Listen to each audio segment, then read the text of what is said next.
हिंदी उपन्यास के उद्भव और विकास पर जब हम चर्चा करते हैं तो पहला जो युग है वह भारतेंदु युग है, जहां प्रचुर मात्रा में हिंदी उपन्यास लेखन की एक सशक्त परंपरा प्रारंभ होती है। अनेक उपन्यासकार इसमें अपनी रचनात्मक भूमिका निभाते हैं और मौलिक उपन्यास लेखन के साथ साथ औपन्यासिक रचनाओं के अनुवाद की एक परंपरा भी यहीं उपलब्ध होती है। भारतेंदु हरिश्चंद्र हम जानते हैं कि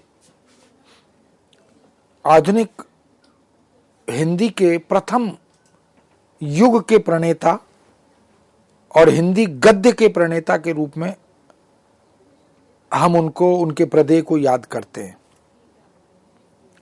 भारतेंदु हरिश्चंद्र का व्यक्तित्व, उनका जीवन, उनका कृतित्व वह मल्टी डायमेंशनल, बहुआयामी था।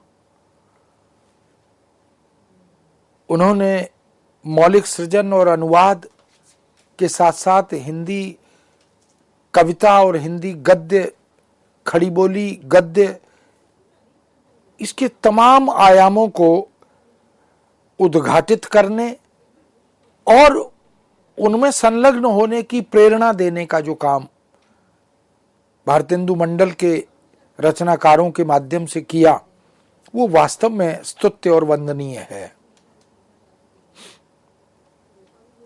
उनके पास एक सारस्वत कृपा उपलब्ध थी, इसलिए उन्होंने हिंदी उपन्यास की दुनिया में जो स्वतः कार्य किया और अपने मंडल के रचनाकारों के माध्यम से करवाया, तो वैश्विक स्तर पर जो समकालीन समसामयिक मुद्दे थे उनको कविता और गद्य के साथ जोड़ने की चिंता उनकी, भाषा को लेकर 400 दोहे उन्होंने भाषा चिंतन के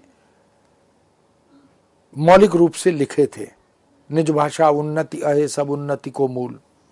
तो हिंदी भाषा में ये सारी गद्य विधाएं आनी चाहिए जो यूरोपियन साहित्य में दिखाई देती हैं, जो संस्कृत साहित्य में दिखाई देती हैं। इसकी चिंता करते हुए उन्होंने हिंदी उपन्यास को भी उसके अनेक आयामों से जोड़ा। और यही कारण है कि भारतेंदु युग में जो उपन्यास लिखे गए, जिनके अनुवाद हुए, उसमें सामाजिक उपन्यास तो थे ही, समाज की विभिन्न समस्याओं, चुनौतियों, योजनाओं को ध्यान में रखकर, और ऐतिहासिक उपन्यास भी प्रचुर मात्रा में लिखे गए। तिलस्मी उपन्यास भी, अय्यारी वाले उपन्यास भी, जिसमें रोमांच है, जिसमें रहस्य है। तो ऐसे अनेक प्रकार की औपन्यासिक रचनाओं का सृजन, जिसमें लेखन की यानी उपन्यास लेखन की एक सशक्त परंपरा उद्घाटित हुई। और यही परंपरा जो भारतेंदु युग में एक मजबूत आधारशिला का निर्माण करती है, वो द्विवेदी युग में पहुंचते पहुंचते अत्यधिक मुखर हो जाती है, विकसित हो जाती है। वहां जाकर इस भारतेंदु युगीन उपन्यास सृजन की परंपरा को पल्लवित और पुष्पित होने का एक अवसर भी मिलता है। इस तरह कह सकते हैं कि उद्भव की दृष्टि से, प्रारंभ की दृष्टि से भारतेंदु युग ने हिंदी उपन्यास लेखन को बहुत मजबूत बनाने में अपनी भूमिका निभाई है। बालकृष्ण भट्ट 1879 में रहस्य कथा, नूतन ब्रह्मचारी 1886 में, और 100 अजान एक सुजान 1892 में इस तरह की रचनाएं लिखते हैं। राधा कृष्ण दास ने निस्सहाय हिंदू 1890 में एक महत्वपूर्ण कथा रचना दी हमें। लज्जाराम शर्मा ने धूर्त रसिक लाल 1890 में लिखी, और स्वतंत्र रमा और परतंत्र लक्ष्मी 1899 में एक महत्वपूर्ण रचना लिखी। किशोरीलाल गोस्वामी ने त्रिवेणी व सौभाग्यश्री 1890 में लिखी, और ऐसी रचनाएं जिन्होंने हिंदी गद्य का, औपन्यासिक और कथात्मक गद्य का एक पाठक वर्ग तैयार करने का काम किया। ये सब उपन्यास समाज की कुरीतियों को उघाड़ रहे थे।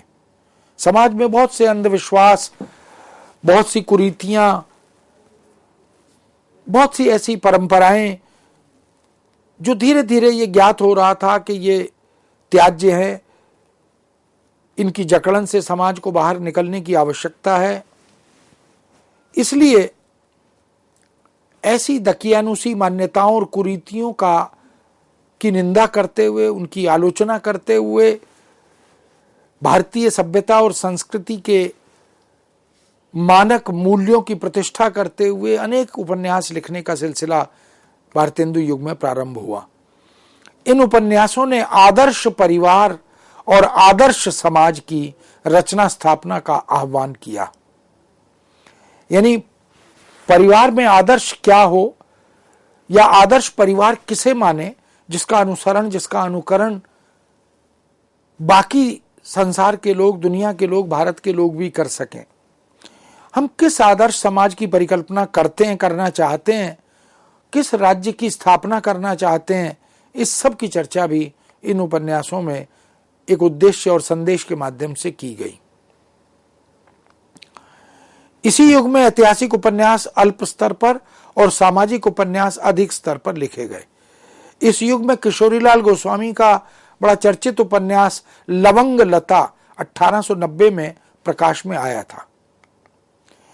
और यही वह युग है जब बंकिम चंद्र बांग्ला भाषी लेखक होने के बावजूद ऐतिहासिक उपन्यासों की दुनिया में जब अवतरित होते हैं, तो हिंदी में अनुदित होने पर वो ऐतिहासिक उपन्यास अपनी उपस्थिति विशेष रूप से दर्ज करते हुए दिखाई देते हैं। उनकी पठनीयता, उनकी लोकप्रियता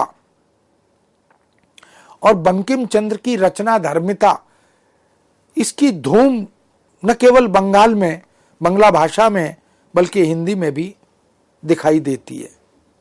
इसलिए हिंदी में ऐतिहासिक उपन्यासों की कोई कमी अगर प्रारंभिक युग में, भारतेंदु युग में रही, तो उसकी पूर्ति बंकिम के ऐतिहासिक उपन्यासों के अनुवाद ने करके दिखाई। 1886 में तिलस्मी अय्यारी प्रधान हिंदी उपन्यासों में देवकी नंदन खत्री कृत चंद्रकांता और चंद्रकांता संतति, जो कई खंडों में प्रकाश में आए, और ये वही दो रचनाएं हैं जिसके अनेक भाग हैं, 20 से अधिक भागों की चर्चा की जाती है।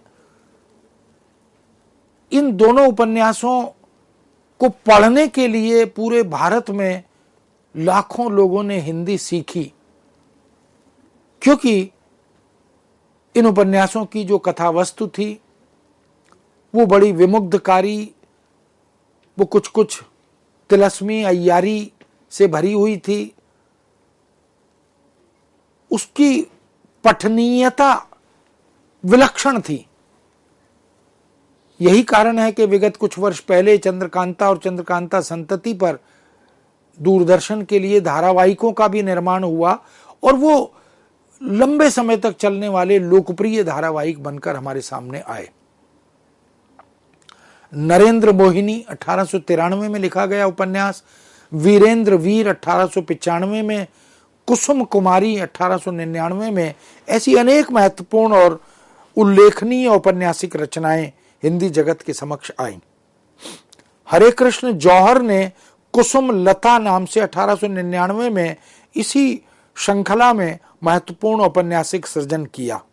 ये भी तिलस्मी और अय्यारी उपन्यासों की श्रृंखला का एक तरह से अनुपालन था। रहस्य, रोमांच, तिलस्म, अय्यारी, ऐसे उपन्यास इस युग में प्रचुर मात्रा में लिखे गए। उनकी पठनीयता बढ़ती गई, लोकप्रियता बढ़ती गई, और इस तरह के साहित्य को जिस तरह सराहा गया, उससे लेखकों का मनोबल बढ़ा। कथाकारों ने फिर एक के बाद एक ऐसी अनेक रचनाएं लिखते हुए खड़ी बोली हिंदी को समृद्ध और संपन्न बनाया। इन उपन्यासों के कथानक में कुछ काव्य रूढ़ियां थीं जो लगभग सभी उपन्यासों में मिलती हैं, जैसे किसी सुंदर राजकुमारी का किसी तिलस्मी इमारत में कैद हो जाना, ये लगभग अधिकांश उपन्यासों में हमें मिलता है। प्रेमी राजकुमार का मदद के लिए वहां प्रस्तुत हो जाना, राजकुमार का अपने हरफन मौला अय्यार मित्र की सहायता से तिलस्म को तोड़ना, राजकुमारी को कैद से निकालकर उसका उद्धार करना, ये तमाम वो काव्य रूढ़ियां जैसे होती हैं, ऐसी कथा रूढ़ियां हमें औपन्यासिक रचनाओं में मिलती हैं। छायावाद तक इस तरह के सृजन की एक श्रृंखला हम सतत रूप में देख सकते हैं। चंद्रकांता संतति ने तिलस्मी उपन्यासों की दुनिया में एक ऐसी धूम, एक ऐसा तहलका मचाया कि असंख्य हिंदी उर्दू भाषी लोगों ने भी इस हिंदी में लिखित उपन्यास को पढ़ने के लिए हिंदी भाषा की ओर उन्मुख होना प्रारंभ किया। गोपालदास गहमरी एक हिंदी कथा साहित्य में बड़ा नाम है, जिन्होंने अद्भुत लाश नाम से 1896 में और गुप्तचर नाम से 1899 में दो महत्वपूर्ण कथात्मक रचनाएं हमें दी। गहमरी जी ने लगभग 200 उपन्यास लिखे और ये सभी उपन्यास जासूसी उपन्यास थे, तिलस्मी उपन्यास थे, अय्यारी से भरे हुए उपन्यास थे, लेकिन इसने हिंदी की पठनीयता को बढ़ाया। ठाकुर जगमोहन सिंह ने श्यामा स्वप्न नाम से 1988 में रोमानी उपन्यासों की उस श्रृंखला में अपनी भूमिका निभाई। भारतेंदु युग के उपन्यासों में सबसे अधिक सशक्त और सृजन धारा से युक्त सामाजिक उपन्यासों में अगर हम देखें तो सामान्य जनता में इस विधा की लोकप्रियता इसीलिए बढ़ी क्योंकि ये रोचक थे, पठनीय थे, रोमांचक थे। ऐसे उपन्यास निरंतर लिखे जाते रहे। किशोरीलाल गोस्वामी ने मानवीय प्रेम के विविध पक्षों का उद्घाटन अपनी रचनाओं में किया। यथार्थपरक उपन्यास लेखन की परंपरा आगे चलकर द्विवेदी युग से प्रारंभ होती है, लेकिन यथार्थपरक उपन्यास भारतेंदु युग में तुलना में ना के बराबर या बहुत कम लिखे गए। पर द्विवेदी युग तक आते आते हमने देखा कि उपन्यास की दुनिया में, कथा की दुनिया में कुछ कुछ यथार्थ चेतना समाहित होती हुई दिखाई देने लगी। इस युग में अंग्रेजी से हिंदी और बंगला से हिंदी उपन्यासों के अनुवाद बड़ी संख्या में, बड़ी मात्रा में उपलब्ध हुए। बंगला से हिंदी में हुए अनुवादों में बंकिम चंद्र चटर्जी, रमेश चंद्र दत्त, तारकनाथ गांगुली, दामोदर मुखर्जी, इन सब के अनेक बंगला लिखित कथात्मक रचनाओं का, उपन्यासों का लोकप्रिय अनुवाद हिंदी जगत के लिए उपलब्ध हुआ। अंग्रेजी से हिंदी और बंगला से हिंदी उपन्यासों के अनुवाद सतत चलते रहे, जिसमें रमेश चंद्र दत्त कृत विजेता का हिंदी और हिंदी में अनुवाद बंग भाषा से हुआ। बंकिम चंद्र कृत दुर्गेश नंदनी का गदाधर सिंह ने 1882 में हिंदी में अनुवाद किया। बंकिम चंद्र के ही अनेक औपन्यासिक रचनाओं का हिंदी अनुवाद प्रताप नारायण मिश्र ने किया। प्रताप नारायण मिश्र हिंदी लेखक समुदाय में एक बड़ा नाम है। उन्होंने राज सिंह, इंदिरा, राधा रानी, युगलांगुदी आदि, दामोदर मुखर्जी कृत मृणमयी का हिंदी अनुवाद राधाचरण गोस्वामी ने किया। स्वर्ण कुमारी कृत दीप निर्वाण का हिंदी अनुवाद मुंशी हरिनारायण लाल ने किया। और इसके अतिरिक्त रामकृष्ण वर्मा ने चित्तौर चातकी 1895 में, कार्तिक प्रसाद खत्री ने इला 1895 में, प्रमीला, जया, मधुमालती, ये सब औपन्यासिक रचनाएं अनूदित होकर हिंदी के पास आती रहीं। गोपालदास गहमरी ने चतुर चंचला 1893 में लिखा, भानुमती 1894 में, नए बाबू 1895 में, ऐसे अनेक उपन्यास लिखकर इस औपन्यासिक विधा को, इसकी लेखन पद्धति को, इसकी अनुवाद परंपरा को सशक्त बनाने में अनेक रचनाकारों ने, अनेक उपन्यासकारों ने, अनेक अनुवादकों ने स्तुत्य प्रयास किए।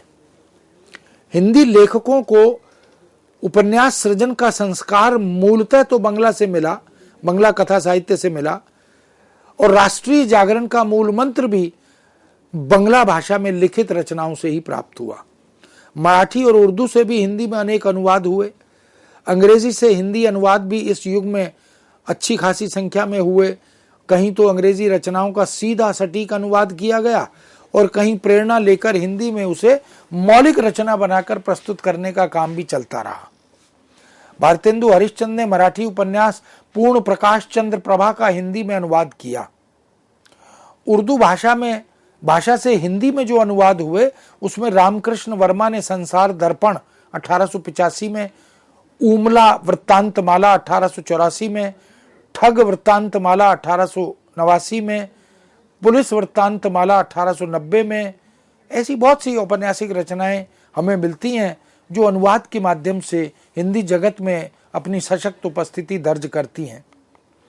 भारतेंदु युगीन हिंदी उपन्यास साहित्य इस तरह हर दृष्टि से संपन्न और समृद्ध साहित्य बना। इस लेखन परंपरा का विकास आगे चलकर महावीर प्रसाद द्विवेदी युग में हुआ और हिंदी परंपरा, उपन्यास की हिंदी परंपरा वहां जाकर बहुत तेजी से विकसित होती दिखाई देती है। इसका अर्थ यह हुआ कि जो हिंदी का प्रारंभिक युग है, जिसे हम भारतेंदु युग कहते हैं, उस भारतेंदु युग में एक तरफ तो परंपरा से चली हुई हिंदी की अनेक बोलियों में लिखे जा रहे साहित्य, यानी उन बोलियों की सृजन धर्मिता से बाहर निकलने और निकालने का एक दायित्व था। इसलिए रीतिकाल में 200 साल तक, 17वीं शताब्दी से 19वीं शताब्दी तक अधिकांश ब्रजभाषा लिखित साहित्य का जो अभ्यास था, जो वृत्ति थी, और उसमें भी जो विषय अपनाए जा रहे थे, श्रृंगार, भक्ति, प्रेम, प्रशस्ति, स्तुति, शास्त्र, इन सब से रचना धर्मिता को बाहर निकालने का जो दायित्व, जो बीड़ा भारतेंदु हरिश्चंद्र ने उठाया, वो प्रणम्य है।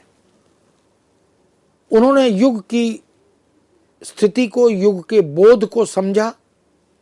आधुनिक युग में जिस तरह से आधुनिकीकरण के अनेक द्वार खुल रहे थे, उद्घाटित हो रहे थे,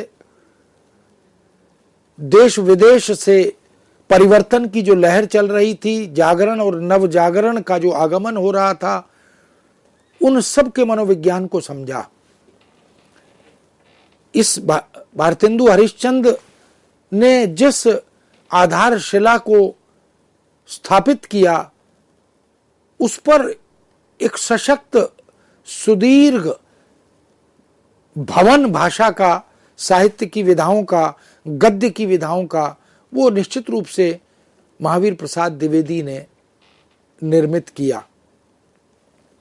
लेकिन भारतेंदु हरिश्चंद्र जैसा कि स्वतः धीरे धीरे ब्रजभाषा में कविता लिख रहे थे, बहुत सुंदर काव्य सृजन उन्होंने ब्रजभाषा में किया, पूरा अधिकार उनका था। उनके युग के अनेक रचनाकार ब्रजभाषा में लिख रहे थे क्योंकि वो अभ्यस्त थे। उद्धव शतक जैसी रचना या भारतेंदु की अपनी कविताएं जो ब्रजभाषा में लिखी गईं,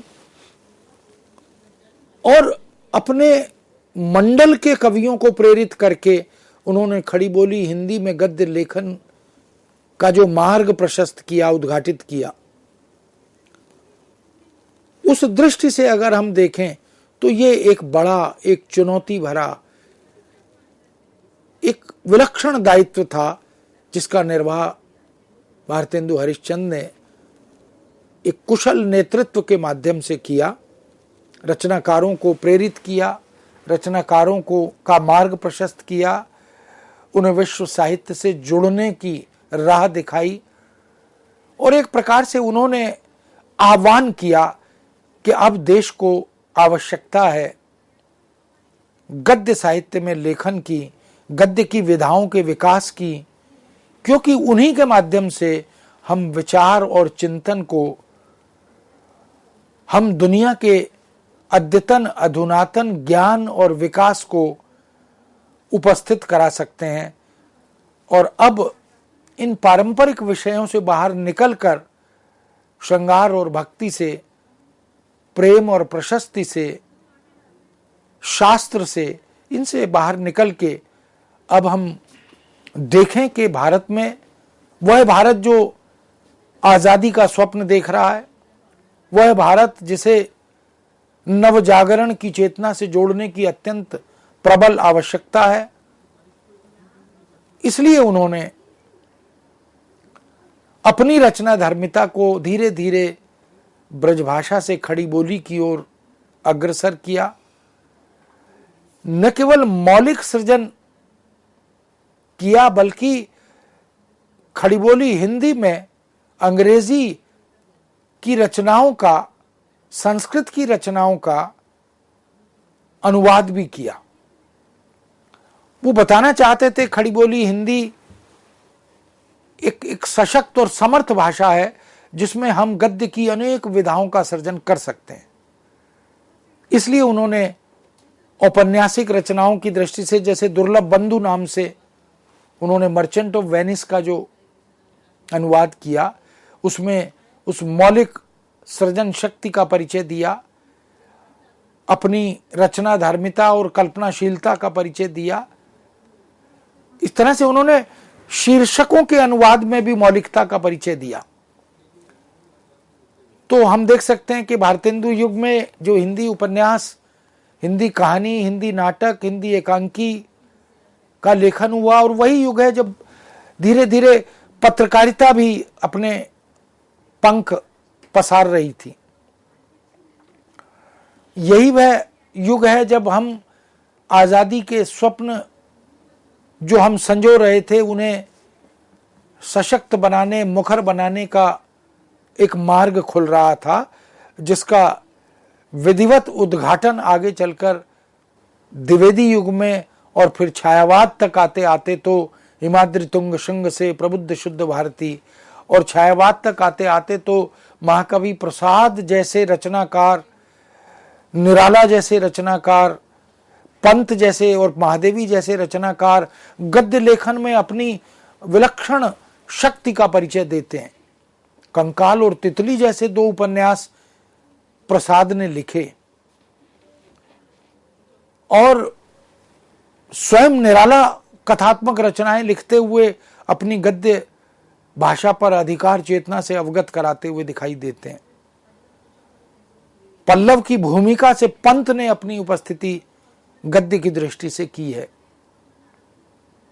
और महादेवी वर्मा ने तो पथ के साथी, श्रृंखला की कड़ियां, ये तमाम ऐसी रचनाएं हैं जिनमें संस्मरण, रेखा चित्र, इनके माध्यम से आलोचनात्मक जो धर्म है आलोचना का, वो प्रसाद का, निराला का, पंत का, महादेवी का। तो छायावाद तक आते आते भारतेंदु ने जो बुनियाद रखी थी खड़ी बोली हिंदी, इसलिए इस आधुनिक काल को तो गद्य काल भी कहा गया। तो खड़ी बोली हिंदी गद्य की प्रारंभिक स्थिति को देखें तो भारतेंदु युग ने हिंदी उपन्यास के लिए जो कार्य किया, मौलिक और अनुदित रूप में उसे जो शक्ति प्रदान की, उसे जो दिशा प्रदान की, उसे जो अनेक आयामों से जोड़ा, जिस पर बंगला के उपन्यासों का प्रभाव भी था, संस्कृत की कथात्मक रचनाओं का प्रभाव भी था, और यूरोपियन लेखन जो था, यूरोप का जो कथा लेखन हो रहा था, पत्रकारिता का प्रभाव भी था। इन सब प्रभावों से भारतेंदु स्वयं और उनके मंडल के अनेक कवि हिंदी उपन्यास लेखन की ओर उन्मुख हुए, अग्रसर हुए, और प्रारंभ में वो जो रहस्य की, तिलस्म की, अय्यारी की, रोमांच की रचनाएं लिखी जा रही थी, क्योंकि उस समय एक पठनीयता की मानसिकता तैयार करनी थी। स्वाभाविक है कि उन पारंपरिक भाषाओं से, उन पारंपरिक हिंदी की बोलियों से निकाल कर, चाहे वो अवधी हो, भोजपुरी हो, मैथिली हो, या राजस्थानी हो, इनसे और उस विषय वस्तु से निकालकर समसामयिक मुद्दों की ओर अग्रसर करना, उन्मुख करना, युग धर्म और युग बोध से अवगत कराना, ये एक बड़ा काम भारतेंदु ने किया। इसलिए तिलस्म और जासूसी के उपन्यासों ने प्रारंभ में हिंदी के पाठक वर्ग को तैयार किया, उनकी मानसिकता का निर्माण किया। इस दृष्टि से उपन्यास साहित्य, जैसा कि हमने पहले ही कहा कि वो जीवन के अत्यधिक निकट दिखाई देने वाली विधा है। कहानी और उपन्यास ने इस दृष्टि से बहुत महत्वपूर्ण और बड़ा रोमांचक, बड़ा प्रेरक कार्य करके दिखाया। तो ऐसी महत्वपूर्ण और दुर्लभ विधा, इसको भारतेंदु युग के अनेक रचनाकारों ने समृद्ध किया, संपन्न किया, सशक्त बनाया और आने वाले युगों के लिए, द्विवेदी युग, छायावादी युग, फिर छायावादोत्तर प्रेमचंद युग, फिर छठे दशक का कथा साहित्य, 7वें 8वें दशक का कथा साहित्य, और अब हम 21वीं शताब्दी के कथा साहित्य, और कथा साहित्य में उपन्यास अलग, कहानी अलग, लघु कथा अलग, नाटक उपन्यास अलग, आदि आदि, एकांकी अलग, इन सबको देख रहे हैं। तो इस दृष्टि से मित्रों हम देख सकते हैं कि आधुनिक हिंदी साहित्य के प्रणेता, प्रवर्तक भारतेंदु हरिश्चंद्र, नवजागरण के प्रणेता भारतेंदु हरिश्चंद्र, जिन्होंने काव्य और गद्य की दुनिया में अपनी सशक्त उपस्थिति दर्ज करते हुए अनेक गद्य विधाओं का मार्ग प्रशस्त किया, उसी भारतेंदु हरिश्चंद्र के युग में हिंदी उपन्यास का उद्भव हुआ, उसका मौलिक और अनूदित रूप में विकास हुआ, जिसकी चर्चा आज हमने विस्तार से आपके सामने की। इस विषय को यहीं विराम देते हुए आगे आपसे भारतेंदु युगीन हिंदी उपन्यास और उसकी स्थिति, उसके स्वरूप पर बात करेंगे। आज्ञा दीजिए। नमस्कार।